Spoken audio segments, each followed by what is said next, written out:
What's up guys, this is Sean Tan and today let's talk about the different lessons I've learned throughout my real estate journey. I think it's like 12 years already, oh my god. One of the very first rule I learned in my real estate journey, right, is actually land is finite. Meaning the best part about real estate is that you can only have that particular house in that location, no more. Meaning there's no one same house in that location. Maybe 17th floor and 18th floor may be a little bit similar lah, but then there's no one duplicate of space, which is a concept that actually fascinates me a lot back then. So that also relates to another rule, which is every real estate has its buyer. Because I have the privilege of you guys sending me emails, and the most common emails I'm receiving is that to make a decision between A and B, right, project A and B. So you are in this junction. I'm glad that I'm in your journey of choosing properties really, and you come to A and B, right? Then it's very similar, then which one do you buy? And my most common reply is I don't know, because I don't know you contextually good enough. And it's, if you follow the same 4 rules, is why is it 4, can you afford it, have you compared with 20 other properties, and have you just buy it? So now you left A and B, just make a choice, because what's the alternative? You can never know what if you buy this back then and what if you buy this and you think. So I cannot be there mind predicting that which project will do better, right? Because anything can happen in real estate. So let me give you guys some context on why my answer is I don't know, and I've seen a lot of examples. Example 1, a terrace house in Kepong. And this house to us, when we see, right, is in a junction. So for Chinese, they don't like houses that face junction. So it's a very, very bad feng shui kind of thing. I thought that this project, this house cannot sell on a confirm. Then it sold above market value. And I wondered why. So I went and sampat, I go and see. Actually, it's actually 2 owners side by side who is doing really well. But then both of them are bidding each other for this house so they can expand into it. So a bad property that, based on theory, bad feng shui, bad location, bad security, but the 2 neighbors are doing extremely well and both of them are bidding for that one piece of house. And this is very common, and I actually experienced this again for factory lots. So factories, right, because their business is next door, they will try their very best to put out a lot of price to actually buy the neighboring lot if their business is expanding.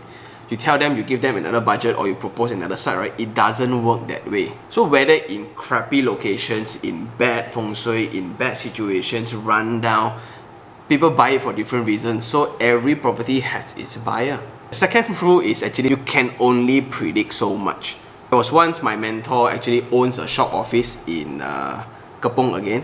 When she went and buy, everything was sold out. So she was left with a corner, and it was the worst corner, so she got it the cheapest price, but she wanted to just invest and she got it. And the circulation was bad, so there was 2 rows of shop office and she bought the one internally. So the main access is actually from the left hand side going this way, right?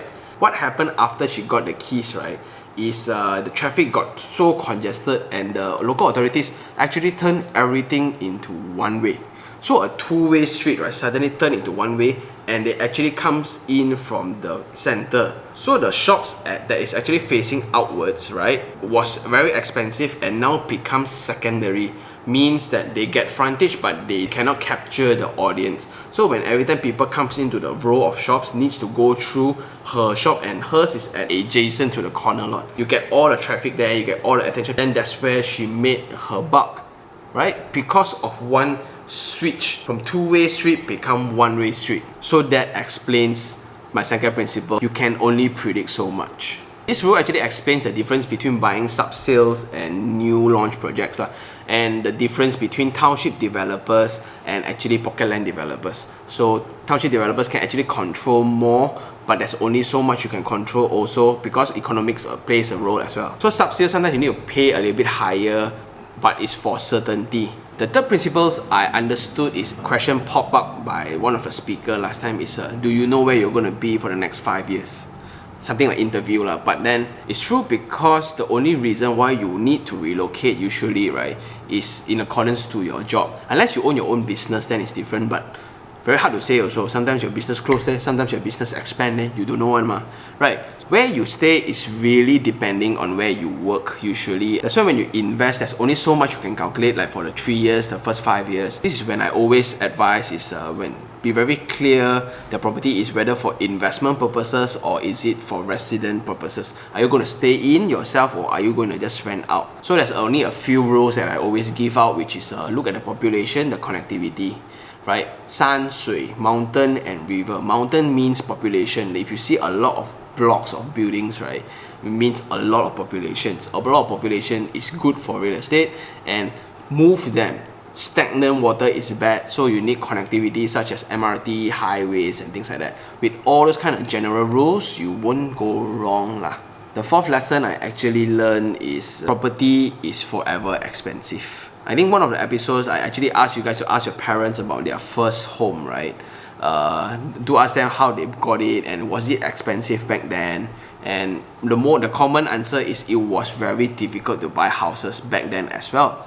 So since you know that it's always expensive, why not buy when you can afford it now? Because after you invest in one, you put time on your side, you put inflation on your side, and it's actually hedged against all this. So the property didn't increase in price, it's just relevance to the currency at that current context only.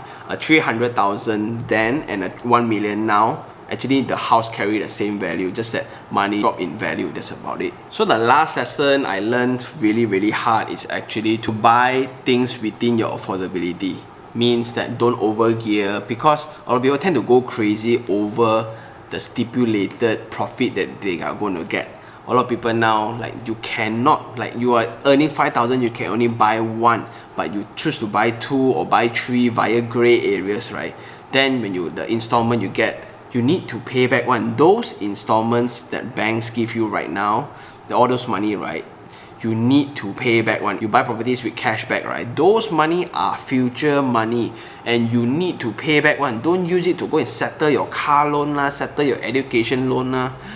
Don't be so foolish, right? Be prepared. Like if you are going to like compress your loan curve whatsoever, right? Buy within your means. It's very easy to just say that, oh, if you buy now, right, 4 years, 5 years when the property is ready, your income is already different.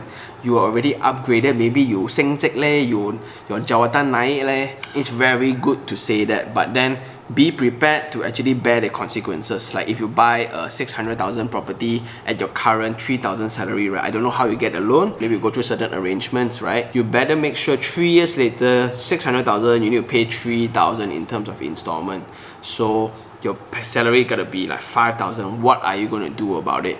So if you are hyped up enough and you actually gear up yourself with all those earning money abilities, right, then it's fine. But if you're just gonna sit there and gonna pray that your boy is going to promote you, because banks are cold-blooded, there's no such negotiation with the banks. Actually, I cannot pay. Is there ways that you can? No, I've been there. So I think that's all the lessons that I've really, maybe there's no ways to actually put this into a certain topic. That's why I decided to share this. After seeing so many questions from you guys, thank you very much for all the questions. That's why I've been stopping the Asking Sean segment, right? Maybe this can be an Asking Sean. No, I maybe just make this into a special episode. And I think that's all for this episode. If you really like this video, like it, share it, and even subscribe for more information like this. Until next time, this is Sean Zhang. Ciao.